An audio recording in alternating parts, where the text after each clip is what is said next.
tal? Buenas noches. A ver, lo primero, vamos a dejar las cosas claras. Desde que yo soy presidente del Gobierno, ha habido un aumento del gasto en defensa en nuestro país de una media del 10% anual. Por tanto, este ha sido un gobierno que, cuando llegó en 2018 al Palacio de la Moncloa, se encontró con un gasto en defensa por debajo del 1% del PIB. Del 1% del PIB.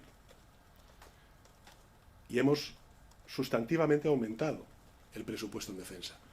La última ocasión lo habrán visto ustedes también para aumentar la retribución de la tropa de las Fuerzas Armadas, que creo que era además una causa de justicia que de alguna manera tenía que ser materializada por parte, en este caso, del Gobierno de España. Por tanto, hemos sido un gobierno comprometido desde el principio con la apuesta por el fortalecimiento de la seguridad y la defensa en nuestro país.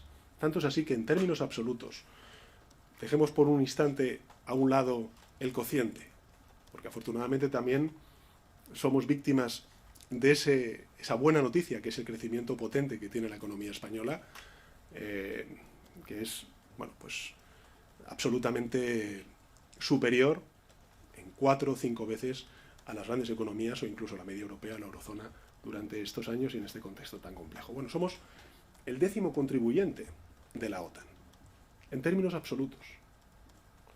De una alianza de 32 países, somos el 10º contribuyente en presupuesto, en gasto en defensa. Los acuerdos de Gales hablan de ese 2% del PIB y llegamos a un acuerdo en el marco de la Alianza Atlántica con otra administración estadounidense a alcanzar ese 2% del PIB en 2029.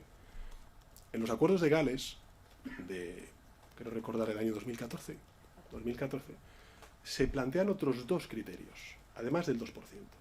Se plantea la inversión en capacidades, en nuevas capacidades para el ejército o para las Fuerzas Armadas, que tiene que ser de un 20% del gasto, de ese gasto total. España está por encima, estamos en el 30%.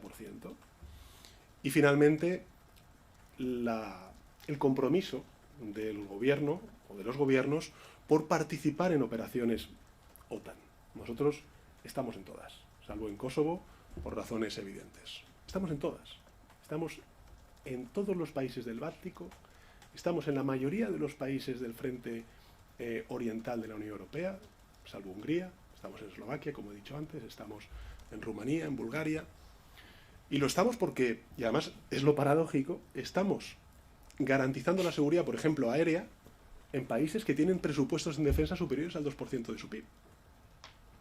¿Por qué? Porque consideramos que la seguridad es un bien público, en este caso europeo, o, hablando de la OTAN, un bien público de la Alianza Atlántica.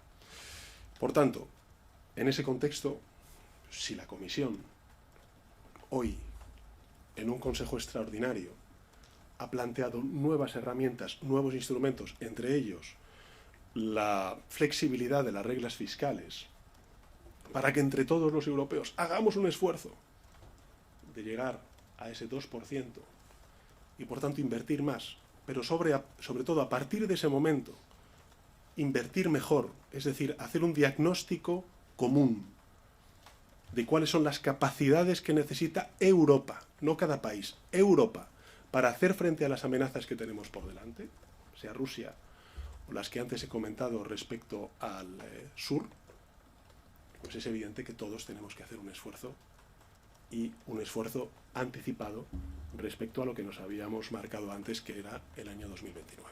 Por tanto, la respuesta es sí.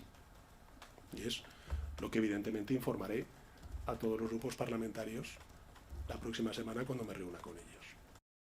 Mire, estamos ahora mismo en conversaciones con todos los países europeos, con los aliados. Estamos en ese camino a acordar exactamente cuándo vamos a materializar ese 2%, ¿no? Pero la intención del Gobierno de España es seguir esa senda de crecimiento, de fortalecimiento de la seguridad y la defensa en nuestro país.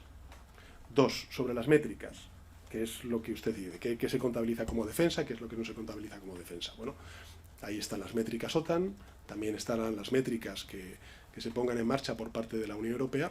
En mi caso, yo he defendido en el Consejo Europeo que tenemos que tener una aproximación amplia al concepto de seguridad. Porque, insisto, es que no es la misma amenaza la que tienen los países del este a la que nosotros tenemos.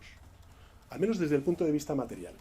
Lo digo desde el punto de vista del origen, porque hoy precisamente hemos sufrido un ataque a la ciberseguridad en España, proveniente, ¿no?, por lo que he visto en los medios de comunicación, de un tercer país. Creo que de Rusia. Bueno, pues evidentemente tendremos que reforzar nuestras capacidades de ciberseguridad frente a los ataques híbridos. Tendremos también que hacer frente a una realidad que no tienen estos países, pero que nosotros sí tenemos en el Sahel.